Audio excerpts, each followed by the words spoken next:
Hello, everyone. Thank you for tuning in to The First Pencil with Kathi and Mike. My name is Mike the Car Guy. With me, as always, my best bud, wicked awesome car gal. And I'll save the rest because I know I go over the top sometimes. But you are a wicked awesome car gal. You have to admit that. Kathy Cruz, hello.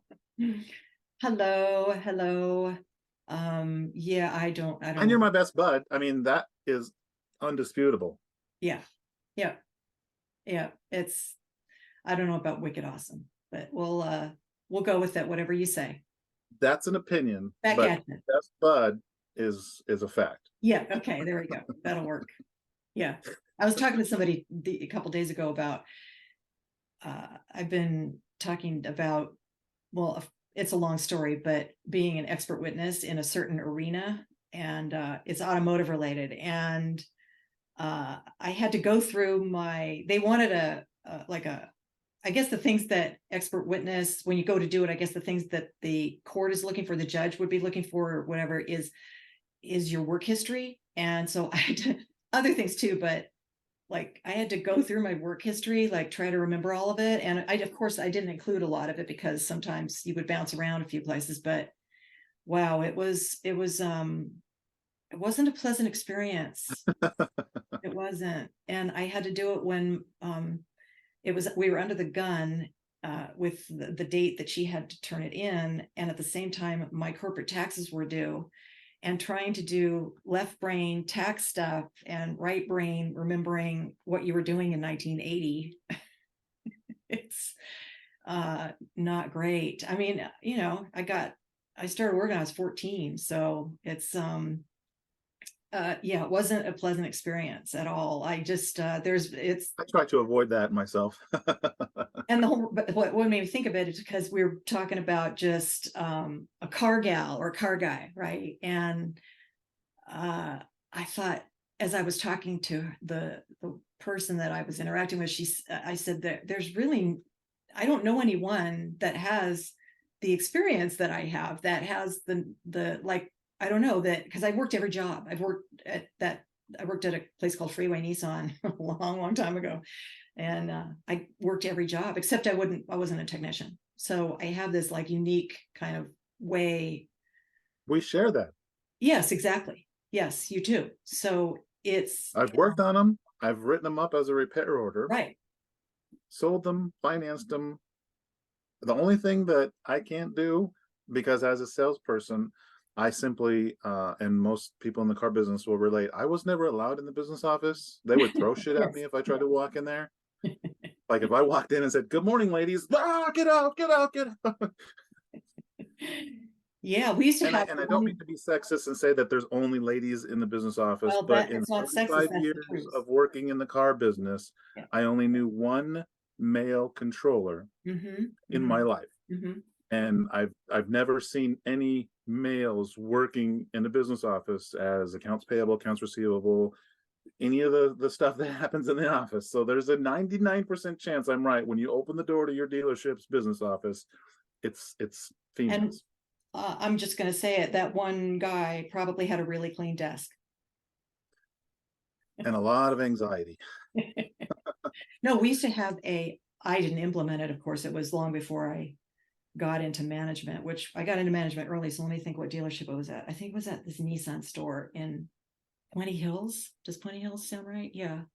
Yeah, Uh, there's a lot of Central and Puente yeah, Hills. that's the area. Where is that? That's near City of Industry, City of Industry. Uh-huh. That's right. Yes. And for people that aren't from Southern California, that's in the which is Inland the Empire. only free trade zone in the nation that's not on water. That's it's landlocked. Oh, yes. Uh-huh. It's Yeah. inland, Yeah. but it's a free trade zone. Yeah. So anyway, it's about, Useless knowledge, I'm full of it. yeah. Ask me like stuff that has no value whatsoever, I'm king. It's about, I'd say 50 miles, maybe 40 miles from downtown Los Angeles, east of downtown. About 30, yeah. But anyway, okay. So, but the owner had a law that if there was a salesperson caught in the business office, it would $50 fine to the salesperson and $500 fine to the sales manager. And it only had to That'll happen do it. once, one time, and That'll do it. yeah, yeah. And just for non-car people listening, that the business office is a place where, like, nowadays it's much more on the radar, but back then it wasn't. But it was a privacy situation, and you didn't want documents to magically vanish. Now almost everything's electronic, but back then it was papers. And if you had a deal jacket missing, or somebody came in, this is the root of it was a salesperson would walk in after the deal was sold and the car was burning gas, then the deal jacket would go in the office, of course, and it was supposed to stay there, but sometimes it would magically get legs. And then when that happened, you didn't have document, and it was a big deal. And so that was the root of really why you had to keep salespeople out of the office. So anyway, but that's yeah, I was never a technician, although I believe I could have probably changed oil, but I was working Probably 7 could have. days a week, so I chose not to try.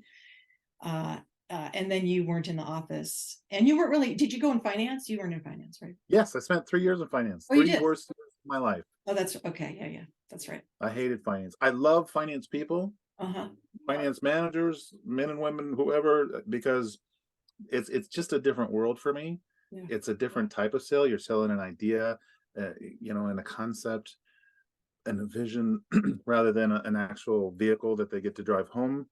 And finance, you got to have an attention to detail. I'm the first to admit that my attention to detail is not as good as most good finance people. I was constantly having to call customers back in because I missed 3 signatures, in 16 sets of forms.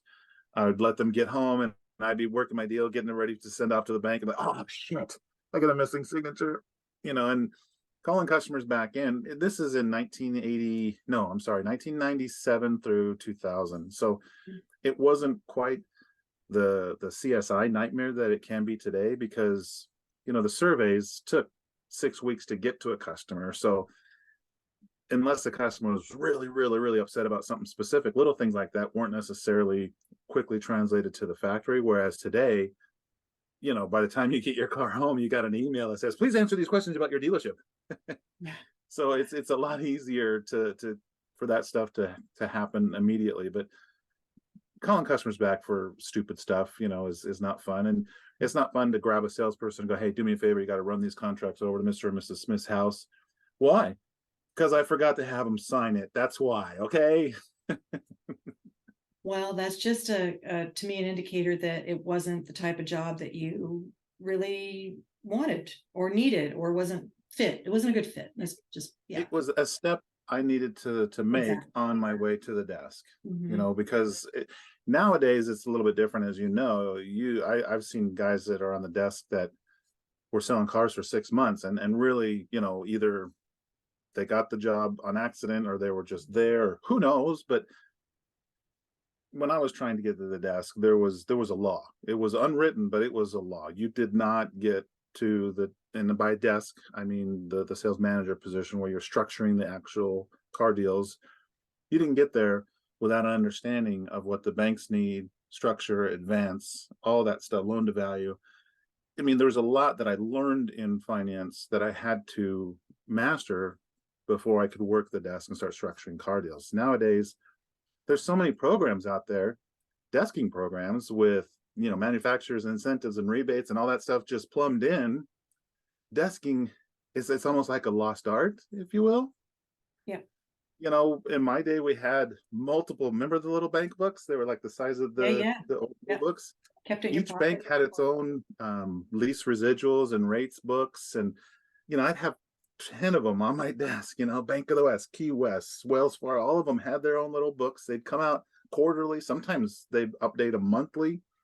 I remember when Lease Profit first came out, that software where you could input, a vehicle, an MSRP, and it would structure like 30 different lease options based on the various banks. I had a counterpart of mine, a sales manager, that loved it and swore by it, would run everything through it.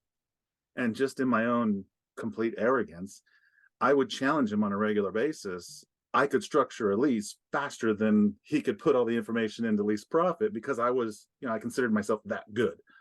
But the reality is, there was no way that I always knew which was the best program to maximize the profit of the deal for the dealership and get to the best payment for the customer. I was just not that good, but I sure thought I was. you look at my icon, right, that little Superman thing, yeah, I really thought I was the best and the best, but I've learned, I've matured. I digress. Mhm. Yeah. Good old days. We could reminisce all day, right? Mhm. Yeah. Well, I'm done reminiscing for now. Oh, good. Because hopefully I can get, well, I sent it to her and she sent me back some notes on my explanations of the work that, because I tended, I've been writing a long time and I write in a conversational tone now a lot. And, resume probably, I haven't had to do a resume for a very long time. So, and this whole, explaining what you did at a certain, what that's the things that you did, like the things that made you, that stood out as something that was valuable and you had an impact on the organization.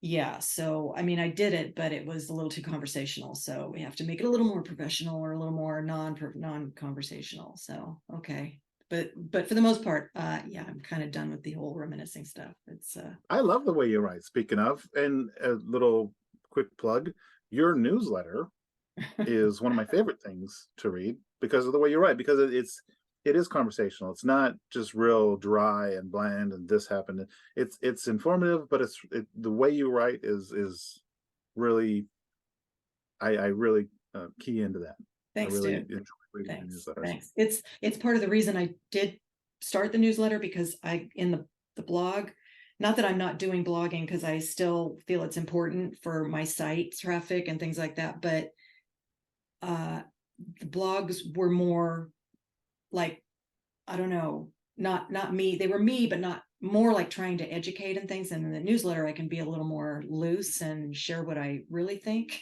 Because if you're subscribing, then that means you must be okay with what I have to say. And if not, then you can unsubscribe. There But you go. It's you and yours, and you get to write what you want. This last one was pretty good.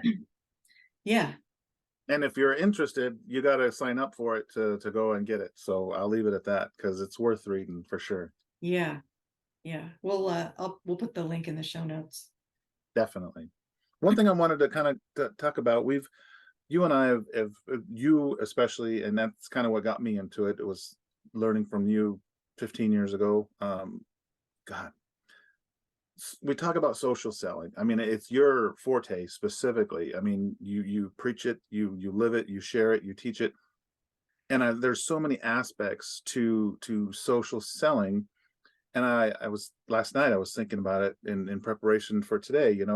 I spend my evening hours, when I'm unwinding after a long day, like I know a lot of people do, just scrolling the socials, right? And it's not platform specific. Some people, Mrs. Carguy, my wife, she likes the TikTok. She'll just scroll through the different TikToks. I find myself bouncing from Threads to Facebook to LinkedIn, but it's the same process no matter what platform, right? I just scroll and I stop on certain things and I'll like things. I'll see a post that I know, a friend of mine put up, for instance, Brent Weiss, right? He put a post the other day about his new coaching that he's gone through, and he's got a session coming up. So, when I see a name I recognize, I'll stop, I read, maybe I'll put a comment, at the very least, acknowledge it, right? I know that helps increase the visibility of that post because people that are connected to me are now going to see that I liked that post. So even if they're not connected with Brent, they're going to see that post, and on the top it's going to say Mike the Car Guy liked this or commented on this. Mhm. Well, I do the same thing with some of the businesses that I help consult with as well. And I think that that's a component that's missing in a lot of, especially vendor work. And I get a reputation for bad mouthing vendors, but it's not that I badmouth. I just want them to be better. You know what I mean? I want them to provide the quality of service that they're getting paid for. And I think vendors miss that social listening aspect of social selling. If I'm a GM of a dealership, which I've been a GSM, I spent not hours, but 15, 20 minutes logged into the business apps application for Facebook, right, as my dealership. So ABC Motors, and it has the same type of feed as your personal page. And if you spend a little time, LinkedIn allows you to do the same thing. You can go in and choose who you're following as your business, right? So if you're doing business with a company and you're scrolling as your business and you see a post that's interesting, relevant, entertaining, it's great to acknowledge that, because now people in other businesses that are following your business see that, exposes, it helps increase. But it's just a good thing to do too. I mean, at the core of it, it's a good thing. Example, uh, one of the dealerships recently that I work with was mentioned in a post by a local restaurant, and nobody knew at the dealership. I reached out to the GM. I said, "Hey, did you see that? You know, Joe's Diner, that we'll say, mentioned you guys." He's like, "No, where?" Well, go to Facebook, go to the admin page. You'll see that you got a notification that one of their employees had a great experience at the dealership, and that they have catered events there. So why not go in and say, every time you've catered our events, it's been awesome. We look forward to the next time, opportunity to work together, because now both your audiences can benefit from that shared, visibility. You'll reach people that they are connected with that you maybe aren't with, and sometimes I find myself explaining these things and I'm thinking, I shouldn't have to go into a knee-deep explanation of this. It should make sense to you. Why is it not clicking with you immediately? Have you ever just gotten that glazed look from people like, what's the value? Why should I spend time of my off time not at work doing things that could benefit my work? Yeah, because a lot of them don't feel that it's part of their job or part of they don't see the value. They don't. Yeah, they're surprised when you tell them that someone mentioned them. Oh, really? Where? But it doesn't compute that it will make them money. So it gets put at the end of the list, and they don't ever get to the end of the list, And unfortunately. sometimes exhausting to connect those dots when, again, they should be self-evident to me. If I'm a business, because it was to me when I was in a dealership, I saw the value of it. That's how I developed that skill, and that's how I've just, it's second nature to me to kick over into the business listing. Whether it's in Instagram, same thing, right? You have a business Instagram page, you have your personal Instagram page. Well, if you find yourself scrolling through Instagram, think, hey, I need to check my business page, even if just to see what's going on and like some of the other posts, right? Because if someone sees a like from a business, that means something. They go, oh, cool, ABC Motors liked my post. That's pretty cool. Yeah, I don't even It think shows though that that these people have Instagram accounts. some of them don't. Most But of if you them have a, yeah, if you have an account created for you, what do we always say? You and I've said it forever: inspect what you expect. How do Oh, you for know what's sure. being said on your behalf? I'm not saying what they're doing is right. I'm just Right. explaining why they're doing it. It's not right. No. It's not right. It's wrong. It's leaving money on the table. It's listen, it's hard enough, especially when the customer treatment of customers is getting worse, not better. And I just think there's going to be a mass exodus. If there isn't already, it's already started. And just wouldn't you wanted to, yes, why wouldn't you want to know what someone is saying to you from a social aspect in whatever platform you're on? Wouldn't you want to know? But for some reason, I could guess, I could tell you a million different reasons, the top two or three, but at the end of the day, it's not important enough for them to do it. And there's, honestly, unless they choose to do it and choose to take the action, it's never going to change. And yes, there will be the top 0.001 percentile that will do it, and they'll be able to develop great relationships with people via social. Lots of times I'll see people on Twitter that have met from Twitter and they meet in real life, and it's cool. And it if you're on a social platform and someone from your market area is interacting with you and you aren't interacting back, well, then shame on you. But if the person that does do that, the customer does that, and the dealership or the business that does do that will get, the better end of things, the business even. And I wish that And it was it's different. not new. I've shared No, it's not new. before No. when I was at a Honda dealer in Gardena, and this is dating. This is going back to the beginning of you and I's relationship. 2002, 12, 10, 10, 2010, 11. 10. Yeah. One day randomly, I saw the dealership was added on Twitter. A guy by the name of Ricky, who I'm still friends with to this day, was saying something about enjoying the drive down the coast, gonna check in the S2000 to the service department at this dealership.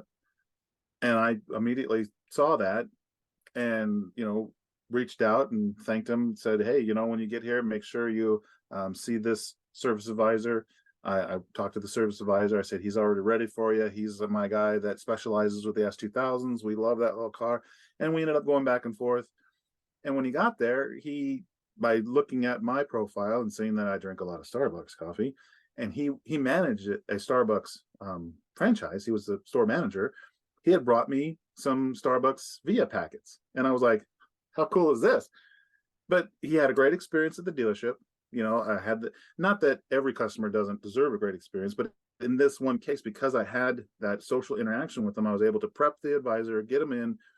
He didn't take priority over anybody else. I'm not saying that, but everything was in line. So he was in and out, back on the road, saying great things about the dealership, gave us a great review because he understood the values of reviews. And we've now stayed in contact for 13 years. Just it's been an awesome relationship through social. So it's one thing I can say too, that if because I don't want to spend any time on those that aren't interested in it, because they need to stay in their world, and that's fine. I think that on the other side of the coin, in other words, the person that's doing the social, one part of a strategy, which is pretty cool, is to tag people, tag businesses. And so we do at the rescue, we have a wild Mustang that was rounded up from the wild in 2006, and we rescued her in 2010. And she has a sweet tooth. She likes baked goods and cookies, cupcakes. Her favorites are like donuts. Oh my God, she loves donuts.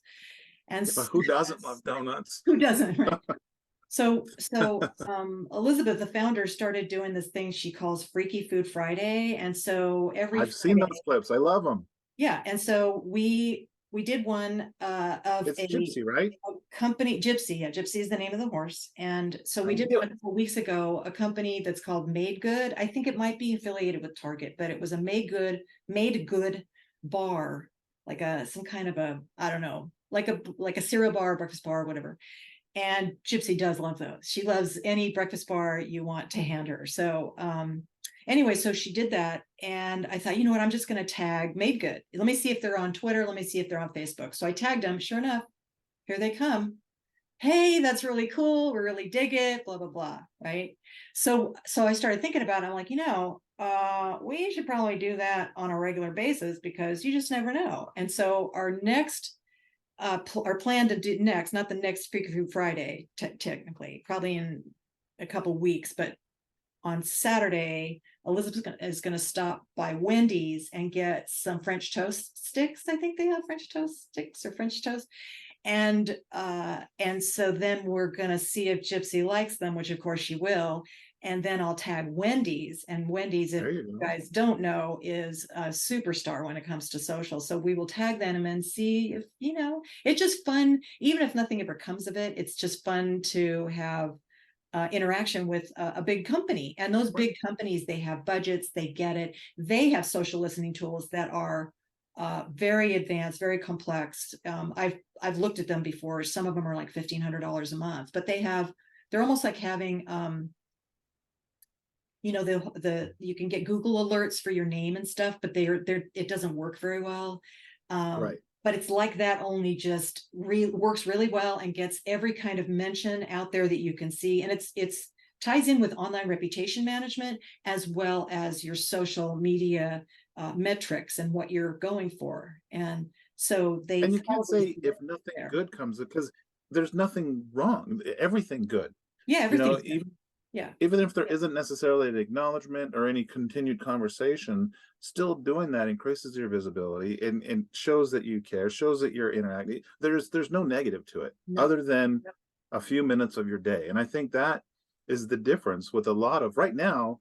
We're seeing, so many challenges with car sales. You and I watched a video the other day where a sales manager was talking about a used car store that on a weekend will do, look at typically 100 to 120 potential opportunities to make car deals. And how many did he say, had $10,000 or more in negative equity, and they weren't able to make those deals? He says it's increasing to him. So now, as we know, things are maybe going to get a little tighter if banks are going to start pulling back, not giving the advances that they were, things, negative equities. What's going to differentiate your dealership in the market as people are starting to get back to, oh, those car dealers suck, they ripped me off on the last one, why should I trust this guy? Social is really going to, I think, be the standout. Mm-hmm. And it seems to be that's where a lot of opportunity is. Greg Gifford, a guy I follow with Search Labs, he was just talking about they did a massive study on looking at dealerships, specifically their Google business profiles. And in the last 2 years, the numbers have slid backwards. Where dealerships were doing, 2 years ago, they were doing pretty good with certain things. Now, all of them across the board, the averages have dropped, which just shows they stopped paying attention. They stopped doing the things that work in Google. So what does that mean to me? That means a smart, savvy dealer with someone that, either a company that they trust that can go after it, or someone on staff that's going to go after it. There's a lot of opportunity to just go in and be that much better than the guys around you. But you don't have to reinvent the wheel and be magic and be a superstar anymore. Just a little bit better. So let's just come down to earth a little bit, because there's a lot that aren't going to ever do that. Okay. We've been talking about this for a very long time, and they're just not doing it. However, that doesn't mean the opportunity isn't still there. And if you're a salesperson or even not in the business, if you're not in the car business, there's so much opportunity. If you're a car salesperson, just in particular, to do exactly what we're talking about, except you're your own business, right? You're there, you're the CEO of you. And so you can use these techniques and everything we've said could be scaled down on the individual. Absolutely. If you're a salesperson and you're not connecting socially with everyone you have the opportunity with, you're missing a huge opportunity. Every one of your customers should be following you on Insta, Facebook, wherever you're most active. You don't have to be everything for everyone, but I would ask every single one of my customers, hey, you on Insta? Let's switch it, let's follow each other. Yeah. Because not only do I put out, fun stuff about like deliveries and that, but I also put out stuff. I know a salesperson just a couple months ago when we went through the time change, he made a nice little Instagram video just about reminding people, hey, there's clocks in your house, right? But everybody forgets the clock in their car, and not all cars automatically update yet. Most of them do, but some of the older ones, if you bought a 2018 used car in the last few years, your internal clock doesn't change, and you may not be able to figure it out. So he just did a video, here's the brand that I sell, but if you have a Volvo and you need help with setting your clock, stop by. That kind of stuff keeps you relevant, keeps you as someone that's important. So that's a reason to follow you, right? It's not just looking at what you had at the restaurant, the meal. There's all kinds of other reasons that your customers would follow you, and then you in turn grow your audience. So everything that a GM would be doing at a dealership could be scaled down to a salesperson. Yeah. So I say, if I was to jump back in the business right now, I don't know if I'd want to sit at the desk. The responsibility and the hassle and the anxiety and the pressure, I think I'd just go on the line as a salesperson, build my audience, create my community of customers, and at the end of my shift, See ya. Yeah. I'm out. Yeah. Yes. So like I say, there's that opportunity for a entrepreneur, and you can say car salesperson involved in all of that. But just to circle back a little bit, when you're talking about, I think, about the negative equity situation. So I just want to explain that a little bit, because I know we have listeners that aren't in the car business. Uh, uh, so negative equity means that they they owe a lot more than their car's worth, and it can't comes from the last few years of selling cars with a markup. Like if you bought a car 3 years ago and it was marked up in certain markets, which was pretty much almost all markets, because vehicles were very hard to get during the pandemic. And if you didn't finance it then, or if you didn't pay for it then, you're going to be paying on that. And so when you go to sell it, you're going to be that much more buried in it. And that's normal in any time, in any even good yes. times. The way you pay down the loan amount and the value of your vehicle, they decrease at different rates. Yeah. That's always been the case. Mm-hmm. Very few vehicles go up in value over time. We've seen it a couple times in the last few years, but that's just been the extreme, anomaly. Mm-hmm. Most vehicles will depreciate, but the loan, when you get a loan from the bank, you use that loan to buy a car. Those values aren't necessarily connected. And a lot of folks, a lot of consumers assume differently.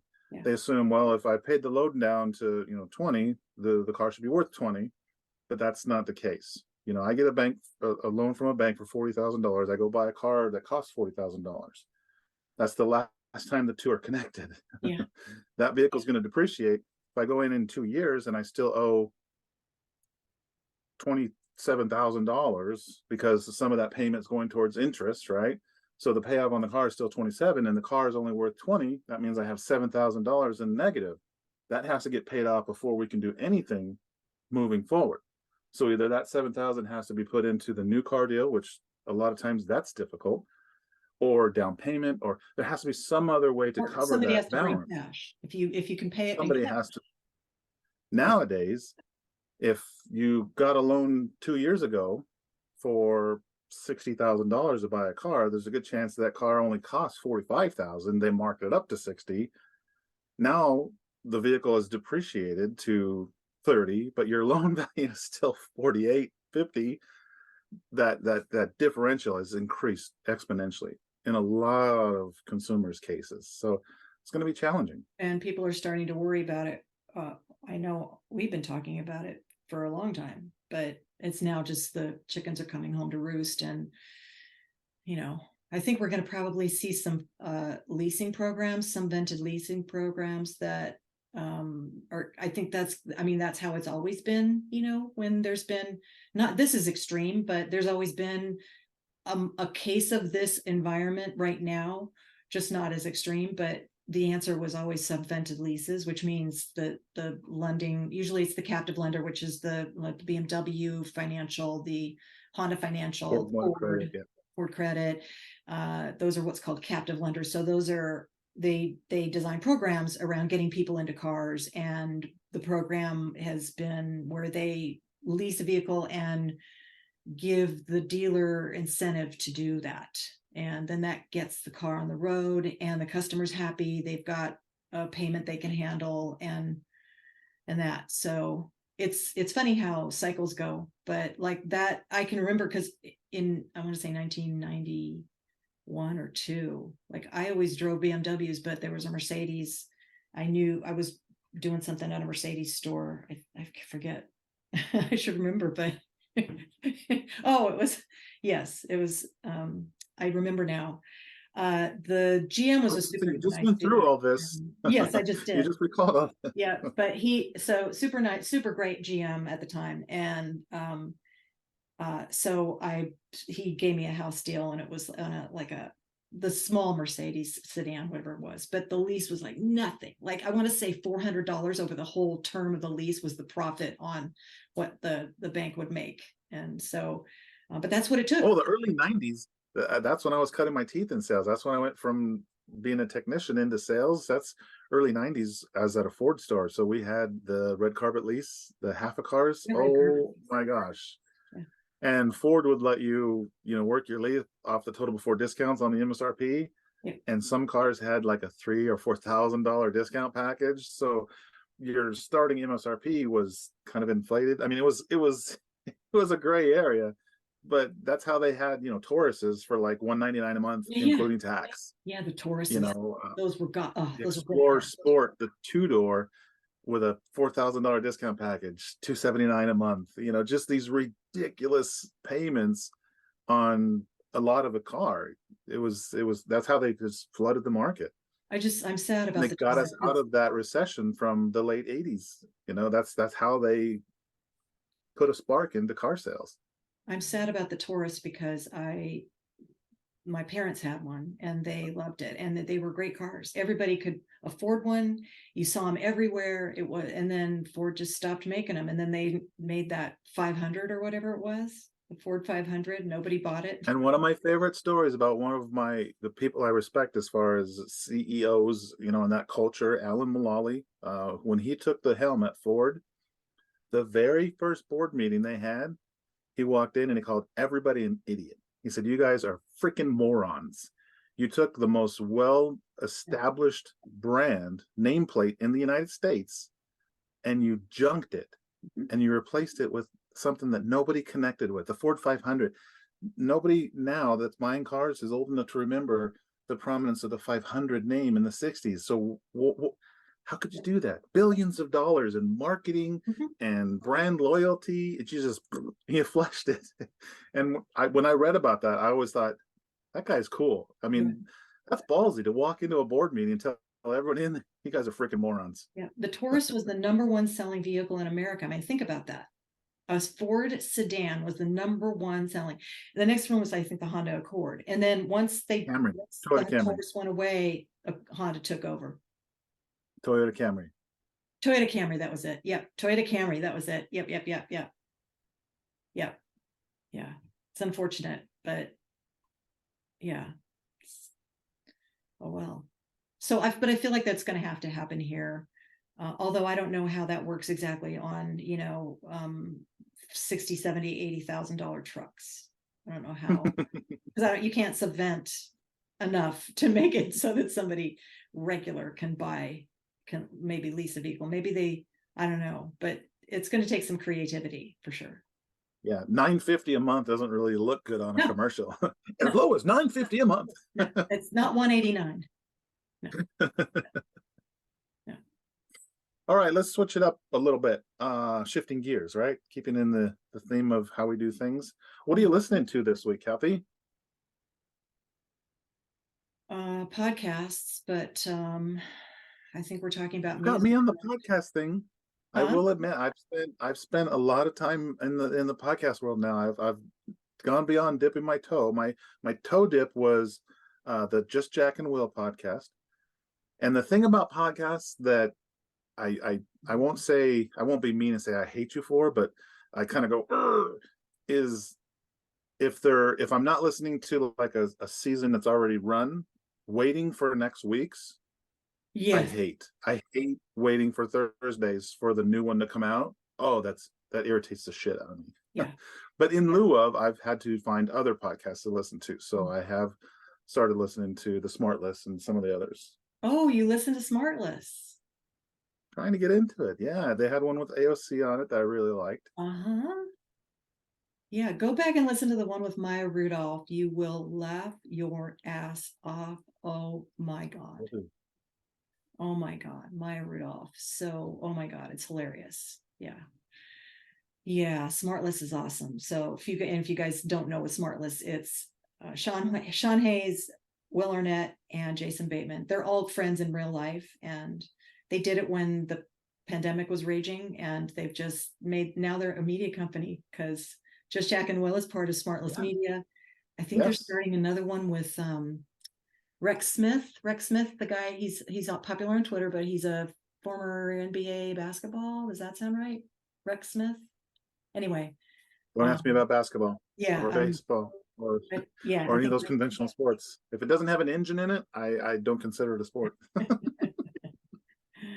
just kidding. Yes, but so one thing I can share about music is on YouTube, the Midnight Special, which was a TV show in, I think it's just in Southern California. I could be It was wrong. a local market show. Yeah.